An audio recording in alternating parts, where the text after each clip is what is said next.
Over recent decades, space activity in low Earth orbit has skyrocketed and will continue to grow in the coming years. It's estimated that there are over 40,000 objects larger than 5 centimeters in low Earth orbit alone. These objects are called RSOs, or resident space objects, which are considered to be active or inactive satellites, rocket bodies, and space debris.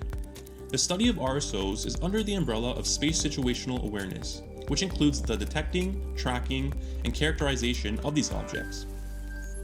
Star trackers, originally used to determine the attitude or orientation of a satellite, can be used for these space observations rather than a dedicated payload. However, the motion of the spacecraft due to its changing attitude, its change in orbit, and relative distance to an RSO all increase errors in RSO orbital estimation. With this research, improvements on orbital estimation, space mission planning, and RSO catalogs are possible. My research goals focus on angular rate methods used to reproduce star tracker measurements with the attitude changes removed. In other words, the goal is to move towards measurements which are purely associated with the RSO motion, rather than caused by the motion of the star tracker. To this end, a simulator was used to produce image sequences with stars and RSOs in which a star tracker camera would see during its operation. Shown here is a 256 by 256 pixel image sequence generated by the simulator used for the analysis. Two image sequences, one with a changing attitude and another with a constant attitude, were used to verify the deconvolution results.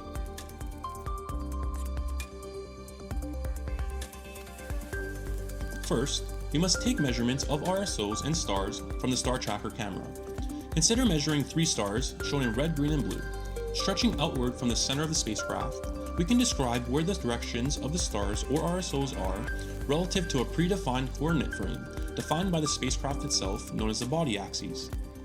Next, the quaternion estimator algorithm was applied for the attitude determination. Here, the goal is to obtain a set of vectors in the body frame and a second inertial frame in order to find the rotation between them.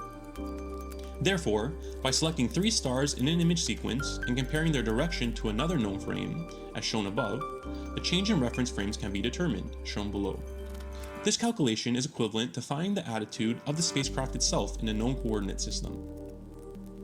Using these attitudes, the difference between the two can be found, alongside the corresponding angular rates.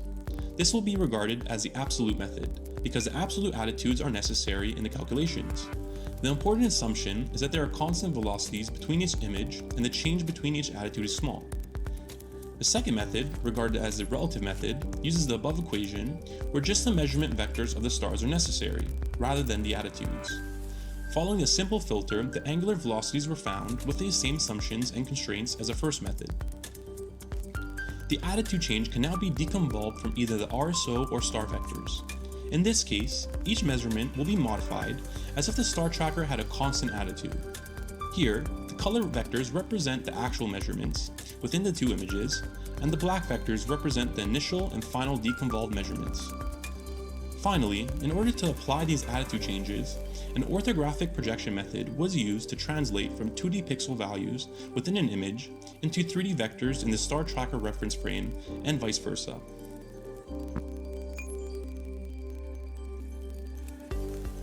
Both methods were applied to 35 RSOs and stars within the image sequence. The plot shows 3 RSOs within the image sequence, where the red star represents its predicted pixel value, and the green and blue circles represent the calculated pixel positions using the absolute and relative methods respectively.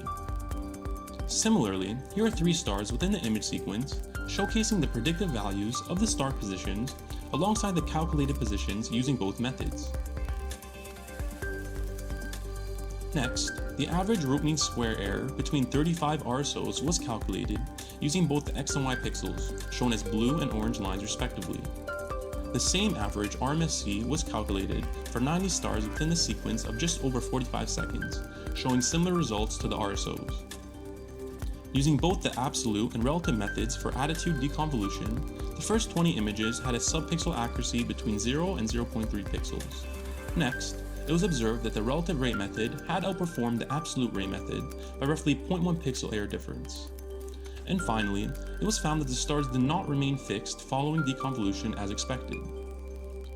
Therefore, my future work looks to attach my methods onto the inertial frame with the expectation that the stars remain stationary and only the RSO motion is present. I also look to apply these methods to RSO orbital estimation and look to further improve the angular rate methods such that accelerations are included. And with that, I'd like to thank everyone for listening to my presentation.